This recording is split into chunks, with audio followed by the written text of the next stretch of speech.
तो व्हाट्सएप पर किसी भगत भाई ने दास को एक छोटा सा वीडियो भेजा और उन्होंने कहा कि भगत जी मुझे एक शंका हो गई है, इसको लेकर अगर परमात्मा आपको प्रेरणा करें तो ज्ञान आधार से आप इसका समाधान कीजिएगा। और शंका क्या थी? गुरुदेव भगवान ने एक सत्संग में कहा कि जैसे हम लोग ये फिनाइल वगैरह से बाथरूम साफ करते हैं, पोंछा वगैरह लगाते हैं, या जैसे हम बीमार हो जाते हैं तो हम लोग इंजेक्शन लगवाते हैं, टैबलेट खाते हैं, दवा खाते हैं, तो वो दवा क्या करती है शरीर में जाकर? जो हानिकारक जीवाणु होते हैं उनको मारती है। अगर हम इंजेक्शन नहीं लगाएंगे, टैबलेट नहीं खाएंगे, उपचार नहीं करेंगे, तो वो जीवाणु जो हानिकारक हैं वो फिर हमें मार देंगे, और हम मर गए तो फिर भक्ति कैसे करेंगे? तो इसी संदर्भ में आगे गुरुदेव ने कहा कि जैसे कोई हिंसक जानवर है, कोई भेड़िया है, कोई सर्प है, कोई सांप है, अगर वो आपके घर में घुस जाए तो पहले तो उसको प्यार प्रेम से निकालो, फिर भी यदि वो नहीं निकल रहा है तो फिर उसको मार दें। उसको मारने से फिर पाप नहीं लगेगा। तो एक भगत जी को शंका हो गई, और शंका भी भाई और बहनों जाहिर है, क्योंकि अब साथ संगति से जोड़कर गुरुदेव भगवान ने हमें जिस पायदान पर पहुंचा दिया है, इस पायदान पर तो हम चींटी को भी नहीं मार सकते। चींटी को भी, सर्प तो बहुत लंबी चौड़ी चीज है, हम उसको कैसे मार सकते हैं? तो भगत के मन में जरा सी शंका होगी कि गुरुदेव ने जो कहा वो भी सत्य है, अगर मार देंगे तो उसका पाप भी नहीं लगेगा क्योंकि भगवान कह रहे हैं। लेकिन गुरुदेव ने ज्ञान ऐसा दे दिया, हम मार भी नहीं सकते। तो इसका कोई बीच का रास्ता, इसका कोई समाधान? तो देखो भाई और बहनों, पहले हम पूज्य गुरुदेव भगवान के मुख कमल से छोटा सा ये सत्संग सुन लेते हैं 56 सेकंड का। लगाते हो, आपका उन जीवों को मारना उद्देश्य नहीं है, उन हानिकारक जीवों से बचने का उद्देश्य है। आपकी बॉडी में कोई डिफेक्ट होता है, कोई रोग लगता है, तो जीवाणु ही होते हैं वहां जो आपकी बॉडी को नाश करने पर तुले हुए होते हैं। उनके लिए जो गोली टैबलेट हम खाते हैं, औषधि खाते हैं, वो जीवाणुओं को ही मारती है। तो वो दुश्मन थे हमारे बॉडी के, उसके लिए उनको मार देना वो पाप नहीं है। जानकर मारा नहीं, चाहे सर्प भी आपके सामने आ जा, इच्छा कर मारा नहीं। आपके घर में घुस जा और आपको लगे कि डस सकता है तो उसको कोशिश करो निकालने की, नहीं निकला तो बेसिक मार दो, उसका पाप नहीं। तो इस तरह के हमने कर्मों को बचाना है और परमात्मा के विधान अनुसार हमने अपनी भक्ति को चलाना है। तो गुरुदेव भगवान ने जो बात कही वो भगत को समझ में नहीं आई, और भगत ने कहा कि भगत जी हम सर्प को कैसे मार सकते हैं? बिल्कुल भगत जी, अगर आपको परमात्मा ने प्रेरणा की है, आपने ये वीडियो भेजा है, तो परमात्मा ने एक संदेशा भक्तों को दिलवाना है। देखो भाई और बहनों, हम कोई सामान्य भगत नहीं हैं। ये जितने भी नकली साधु संत महात्मा आचार्य शंकराचार्य हैं, ब्रह्मा विष्णु महेश हैं, इनके जितने भी भगत हैं, हम उन भक्तों की श्रेणी में नहीं हैं। हम तो उनके गुरुओं से भी ऊपर की श्रेणी में हैं। हम तो उन शंकराचार्यों से भी ऊपर की श्रेणी में हैं। गुरुदेव भगवान ने हमें अपने आशीर्वाद से तत्व ज्ञान देकर, अपनी शरण में लेकर उस स्तर पर बैठा रखा है। ब्रह्मा विष्णु महेश भी इस अध्यात्म ज्ञान में आप और हमारे से नीचे नीचे हैं, नीचे नीचे। तो गुरुदेव ने जो कहा है वो भाई और बहनों उन सत भक्तों के लिए नहीं कहा।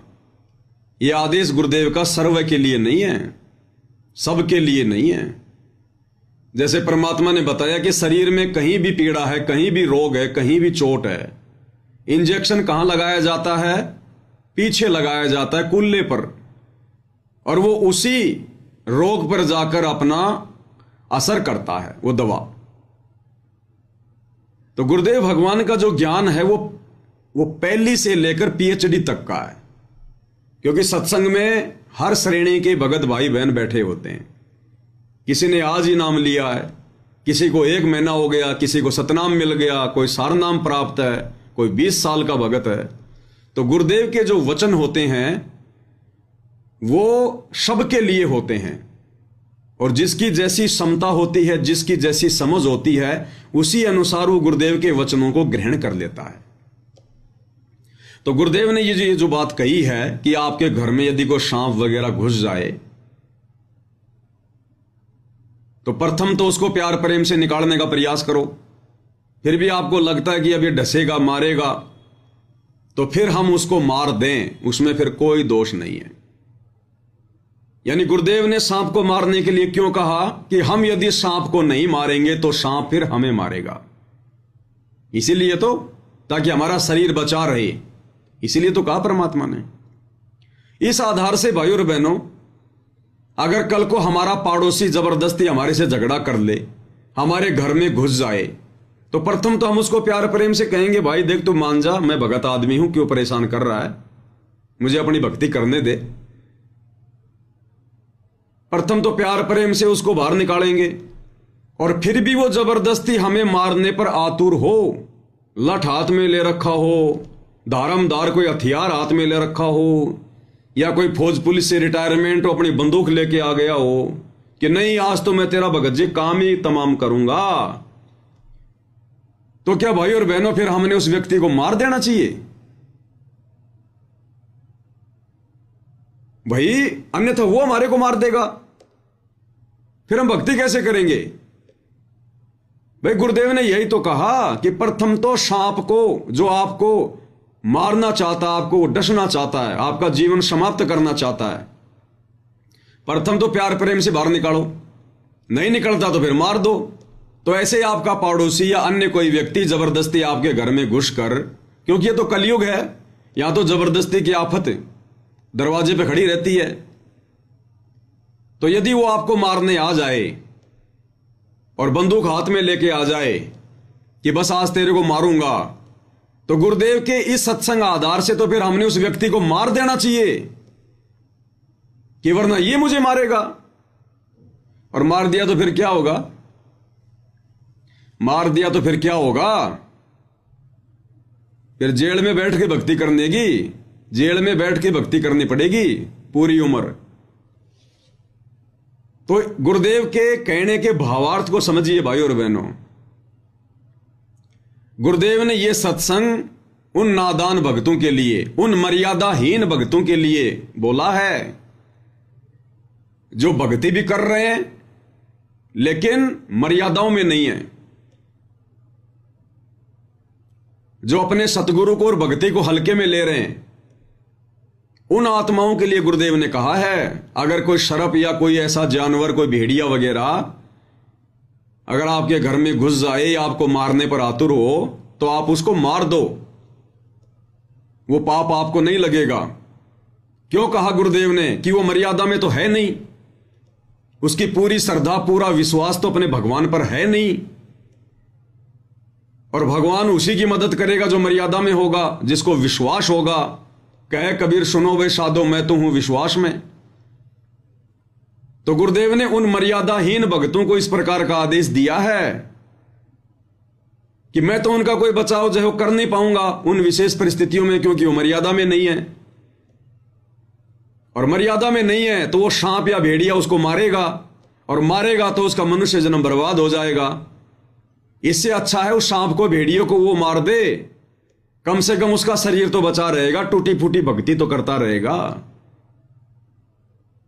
अन्यथा सांप उसको मार देगा, खा जाएगा, डसेगा उसको, भेड़िया मार देगा उसको। तो ये उन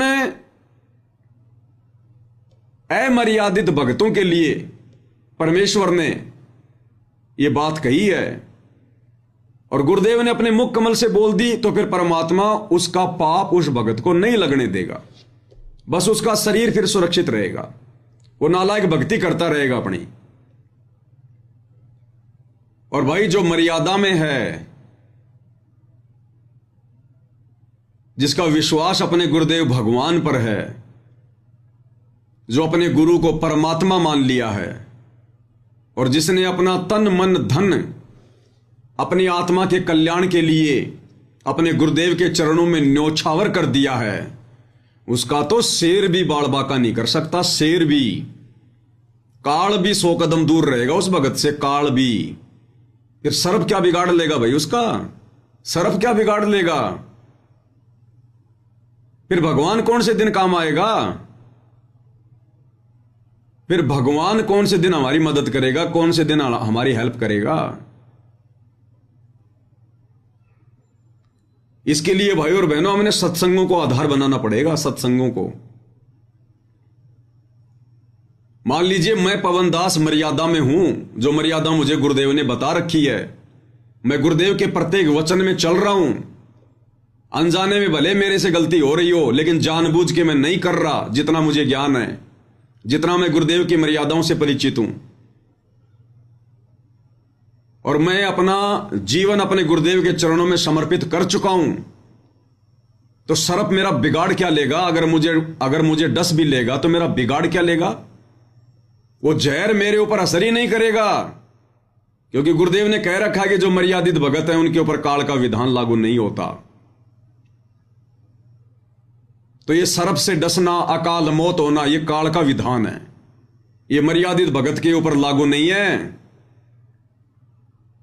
हम लोग रोजाना असुर निकंदर रमेणी करते हैं, भक्ति बोध से असुर निकंदर रमेणी, और उसमें लास्ट में रक्षा मंत्र आता है। फिर हम क्यों पढ़ रहे हैं इसको?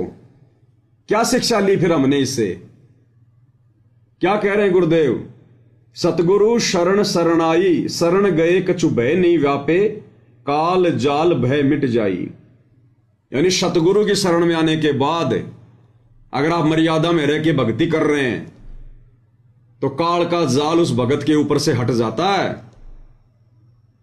कोई भय उस भगत को व्याप्त नहीं होता, सारा काल का भय और जाल मिट जाता है, सतगुरु समाप्त कर देता है।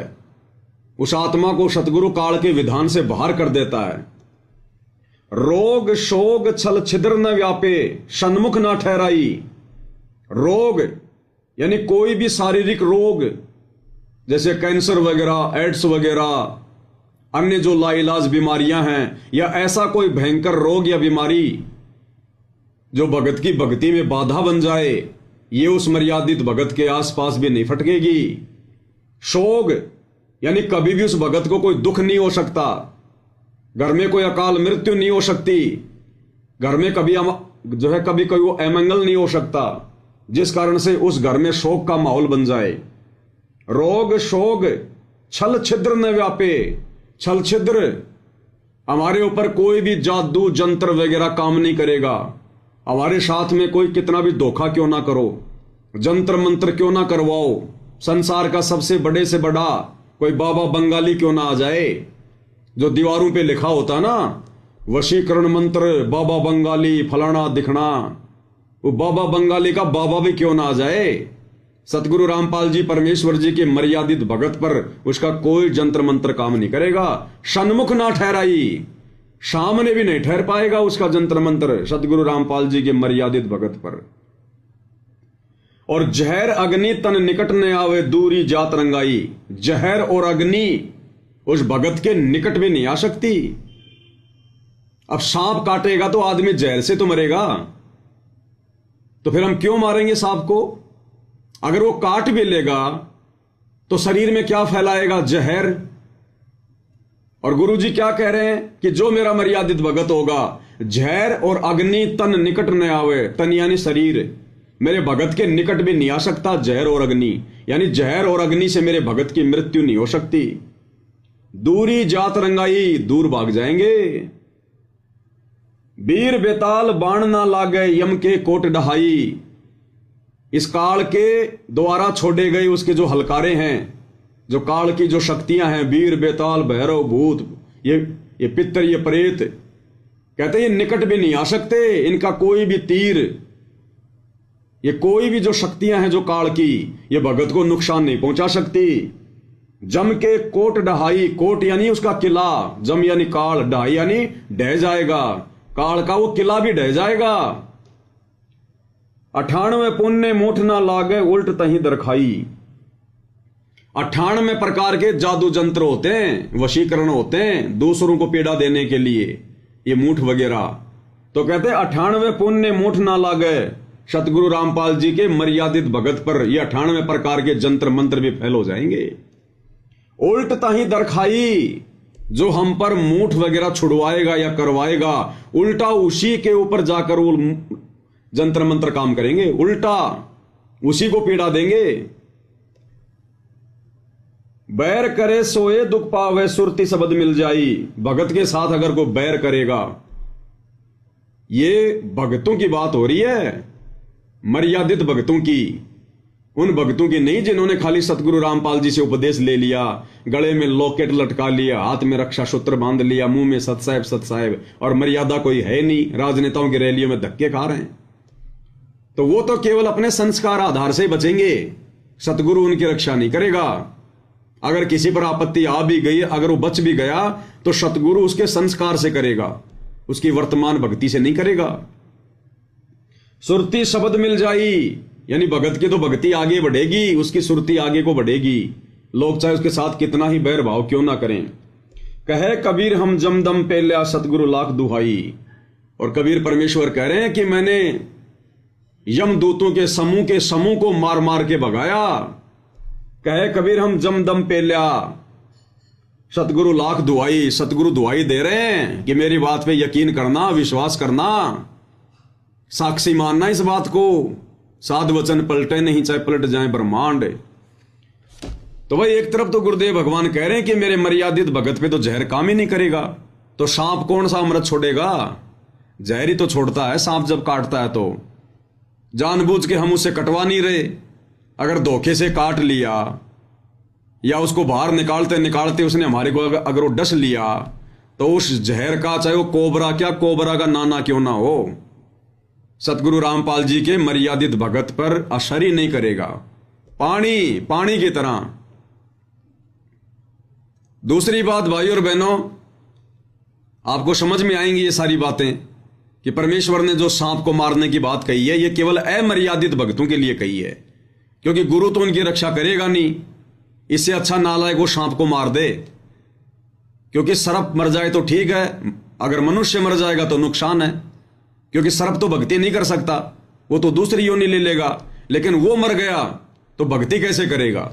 तो उन अमर्यादित भक्तों के लिए कहा गुरुदेव ने। अन्यथा भाई और बहनों, आज हम तो गुरुदेव की शरण में हैं, वर्तमान में हमें तत्वदर्शी संत प्राप्त है, हम शत भक्ति मंत्रों का जाप कर रहे हैं, कलयुग की बिचली पीढ़ी है। और यदि हम जरा सा पीछे जाएं, सतयुग में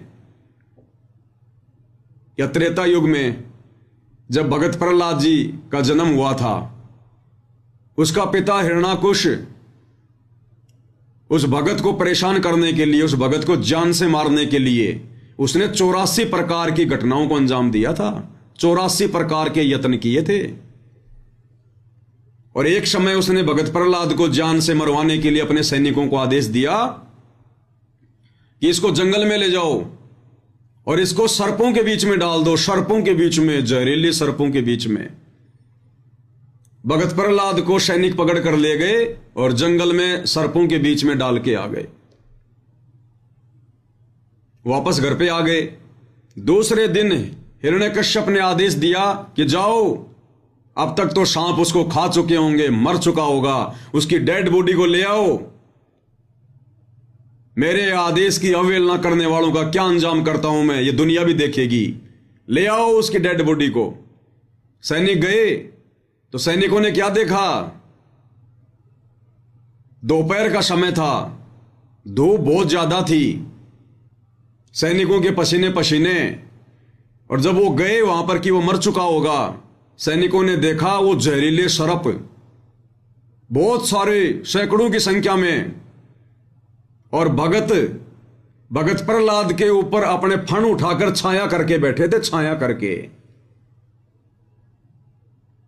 भगत प्रहलाद के चारों तरफ अपने फण उठाकर छाया किए हुए थे वो सर्प, छाया, कि भगत को कहीं कोई गर्मी ना लग जाए। फिर आज हम सर्प क्यों मारेंगे? हम क्यों मारें? हमें किस बात का भय? अरे उस समय ना तो भगत प्रहलाद सतगुरु की शरण में था, ना उसको तत्व ज्ञान था, ना वो कोई शत भक्ति मंत्रों का जाप कर रहा था, ना उसको शतनाम प्राप्त था। केवल उसकी पिछली भक्ति के फलस्वरूप। और वो जहरीले सर्प, अब सतयुग के त्रेता के सांप भी कितने बड़े बड़े होंगे, कितने जहरीले होंगे। और वो भगत प्रहलाद के ऊपर छाया करके खड़े हैं। किसकी मेहरबानी से, किसके आशीर्वाद से? सतगुरु रामपाल जी परमेश्वर जी के आशीर्वाद से, इस कबीर भगवान की मेहरबानी से।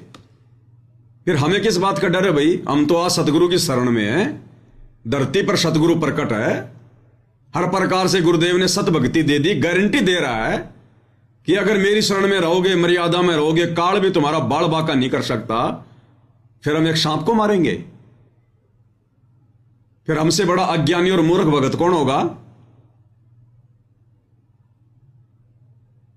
ये उदाहरण दिए भगवान ने। सत्संग इसीलिए किए ताकि जब हमारे सामने ऐसी धर्म संकट की स्थिति उत्पन्न हो जाए तो हम मर्यादा तोड़ने से बचें। अरे और तो छोड़ो, अरे मीराबाई ने तो जहरीले शराब का और जहरी पी लिया था भगवान का नाम लेकर। परमात्मा पे विश्वास करके उसके देवर ने, राणा ने जहरीले शराब का विष मंगवाया था कि जीभ पर रखते ही मर जाए। अरे आजकल के सांप तो यूरिया, क्योंकि खेती सब यूरिया हो गई। अब चूहे क्या खाएंगे? फसल खाएंगे, कीड़े मकोड़े खाएंगे। चारों तरफ यूरिया यूरिया है, सांप उन चूहों को खाएंगे। चारों तरफ यूरिया यूरिया है, पेस्टिसाइड है। आजकल के तो सर्पों का जहर भी निष्क्रिय हो चुका है। और मीराबाई को जिस सर्प का जहर मंगवाकर मारने का प्रयास किया गया था, वो कितना जबरदस्त जहर था। और अपने भगवान पर विश्वास करके उसने तो जहर पी लिया था। वो तो बेचारी इतने सत्संग भी नहीं सुनती थी, लेकिन उसने विश्वास किया। वो जहर उसका बाल विवाह का नहीं कर पाया, क्योंकि मालिक की वाणी है, जहर अग्नि तन निकट ने आवे दूरी जात रंगाई।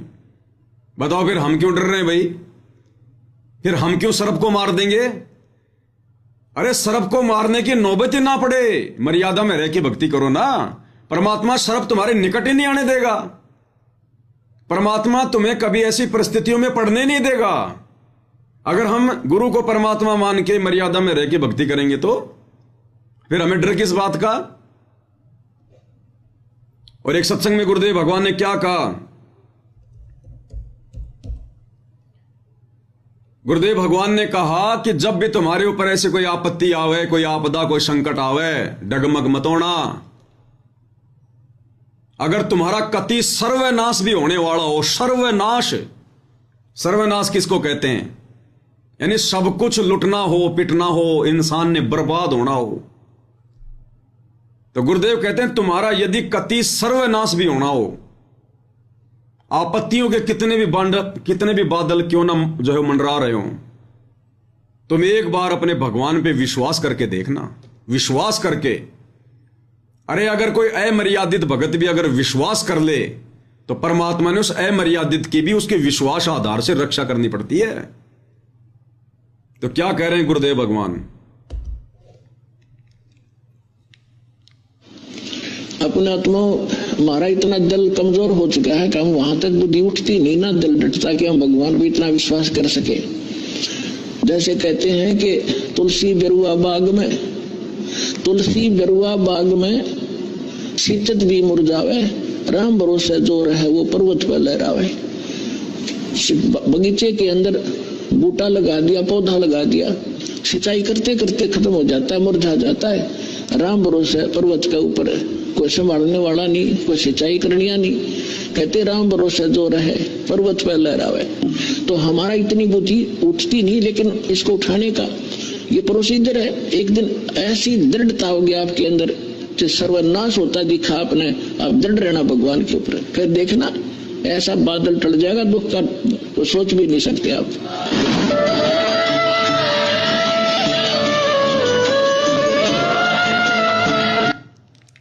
तो गुरुदेव भगवान कहते हैं चाहे कति तुम्हारा सर्वनाश क्यों ना होना हो, तुम विश्वास रखना, दृढ़ रहना। भगवान आपत्तियों को ऐसे टाल देगा जैसे बादलों को हवा ले जाती उड़ा के। तो भक्ति विश्वास की है भाई, मर्यादाओं की भक्ति है।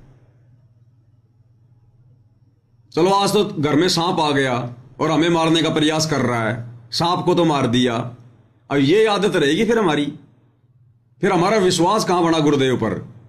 फिर कल को ये शरीर छोड़कर जब त्रिकुटी की यात्रा करेंगे तो यम के दूत भी आएंगे, वो भी मारने के लिए आएंगे, उनका सामना करके दिखाना, फिर उनका सामना करके दिखाना, उनको मार के दिखाना। सांप को तो मार दे, कोई बड़ी बात नहीं है, वो तो मर जाएगा बेचारा। उन यम के दूतों को मार के दिखाना, फिर उनसे कैसे लड़ेगा? भक्ति से लड़ेगा ना। अपना सुमरण शुरू करना है ना।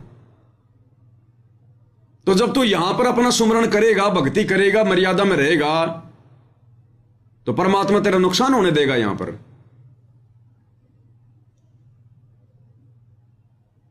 और एक सत्संग में गुरुदेव भगवान ने मीराबाई के चाचा ससुर भुवन के बारे में बताया। भुवन के बारे में, भुवन राणा का महामंत्री था और उसको शिकार भी खेलने के लिए जाना पड़ता था। और भुवन ने नाम दीक्षा भी ले ली थी मीराबाई के कहने पर, कबीर परमेश्वर जी से। एक दिन भुवन शिकार खेल कर आया, वापस आकर मीराबाई को बताने लगा कि आज मैंने एक गर्भवती हिरण को मारा, एक ही तलवार के झटके में 2 टूक कर दिए मैंने, गर्भवती थी। मीरा ने कहा कि चाचा तू भक्ति नहीं कर सकता, तू भगत नहीं है, तेरा हाथ कैसे उठ गया? गुरुजी तो चींटी को भी सताने से मना करते हैं, चाचा तू भक्ति के योग्य नहीं है। वो भी डर गया, उसको भी अपनी गलती का पश्चाताप हुआ कि चाचा तेरा तो नाम खंड हो गया। आगे से भवन के मन में ऐसी धारणा बन गई, उसने वो लोहे की तलवार रखना बंद कर दिया, लकड़ी की तलवार रखना शुरू कर दी। बोला अगर मारना भी पड़ गया तो खाली लकड़ी वकड़ी मार दूंगा, लेकिन हत्या नहीं करूंगा। और क्या सोचा भवन ने कि भले शेर मुझे खा जाए लेकिन मैं हत्या नहीं करूंगा। अब यहां ये बात भी तो बोल रहे हैं गुरुदेव, उस बात को तो हमने पकड़ लिया कि सांप आ जाए घर में तो मार दो, और यहां भी तो वही परमात्मा बोल रहे हैं भवन का उदाहरण देकर, भले शेर मुझे खा जाए लेकिन मैं हत्या नहीं करूंगा। तो वहां भी तो बोल सकते थे गुरुजी कि शेर सार को मार दो, अगर ऐसे आ जाए तो कोई दिक्कत नहीं है, पाप नहीं लगेगा। गुरुदेव भगवान के मुख कमल से सुनते हैं।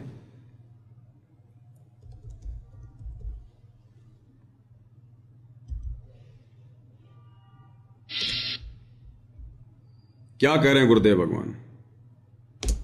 तो उस दिन पहले वो महामंत्री था, ये क्या नाम है, भवन जो है इसका महामंत्री था, किसका? राणा का, क्योंकि अपना कॉन्फिडेंस चाचा उसने महामंत्री रखा था। और एक बार वो राणा के साथ भवन उनका महामंत्री, तो उसने गर्भवती मृगणी को काट दिया था। गर्भवती मृगणी उसकी तलवार पे शिकार कर दी थी और वो तड़प तड़प कर मां बेटा दोनों मर गए थे। उस दिन के बाद वो मीराबाई से आकर उसने बताया कि बेटी आज मेरे से ये गलती होगी। मीराबाई ने कहा चाचा तेरे जुल्म कर दिया, आप भक्त नहीं बन सकते, आप भक्ति नहीं कर सकते, ऐसे नरसंहार करते और आपके बच्चे ने, आपकी पत्नी ने कोई काटे गर्भवती को, कैसा दुख हो। उसके बाद वो भवन भगत बन गया था और मीराबाई का हर संकेत समझने लग गया था। और मीराबाई ने उसको भी कबीर परमात्मा से वहां उपदेश दिला दिया था, तो वहां वो भक्ति कर रहा था। उसके बाद उसने क्या किया कि राजा के साथ नहीं जाऊंगा तो ये नाराज होगा, तो भवन ने अपनी तलवार काट की बनवा के और म्यान में फिट कर ली थी कि आगे से मान ले इसके साथ जाना भी पड़ जाएगा, तो कोई शिकार करना भी पड़ गया तो उसने लकड़ी की मार मूर दूंगा, बेहोश हो जाएगी, इसलिए नौराजी हो जाएगा, शिकार खेल लिया। और अब आगे क्या कह रहे हैं? भले शेर मुझे खा जाए मैं नहीं मारूंगा, हिंसा ना होगी, फिर ठीक हो जाएगी। कि मैं ना किसी को मार दूं, बेशक मुझे ही शेर खा जाए, इस दृष्टिकोण से काट की तलवार डाल ली। एक दिन उनके दूसरे मन, तो ये भी तो गुरुदेव भगवान ही बोल रहे हैं कि बेशक शेर मुझे खा जाए लेकिन मैं हत्या नहीं करूंगा। और हम एक छोटे से सांप से डर गए। तो भाई और बहनों, गुरुदेव भगवान का सत्संग, एक ही सत्संग परमात्मा कई प्रकार से एक ही सत्संग के माध्यम से चोट करते हैं। सतगुरु निकले शिकार पर लेकर तीर कमान। अब सतगुरु कोई जानवरों का शिकार थोड़ी करता है जो तीर कमान लेके निकलेगा। सतगुरु निकले शिकार पर, यानी अपने इस तत्व ज्ञान को देने के लिए, काल के लोक से भक्तों का शिकार करने के लिए। अरे शिकार करके कहां ले जाते हैं? अपने घर पर। तो सतगुरु काल से, जो हम यहां पर जो फंसे पड़े हैं भगत, इनका शिकार करेंगे अपने तत्व ज्ञान रूपी बाणों से, अस्त्र शस्त्र से, और फिर अपने घर सतलोक लेकर जाएंगे। सतगुरु निकले शिकार पर लेकर तीर कमान। मूर्ख मूर्ख जल मरे, कोई बच गए संत सुजान। तो जो मूर्ख मूर्ख हैं वो तो रह जाएंगे ये काल के जाल में, वो नहीं समझ पाएंगे। और जो संत सुजान होंगे, जो ज्ञानी आत्मा होंगी, उनको परमात्मा शिकार करके ले जाएगा। तो भाई और बहनों, यदि हम मर्यादा में हैं, भक्ति कर रहे हैं, गुरु को परमात्मा मान लिया, तो हमारे सामने ऐसी नौबत ही नहीं आएगी। और अगर ऐसी नौबत आ भी गई तो भगत का कभी हाथ नहीं उठता।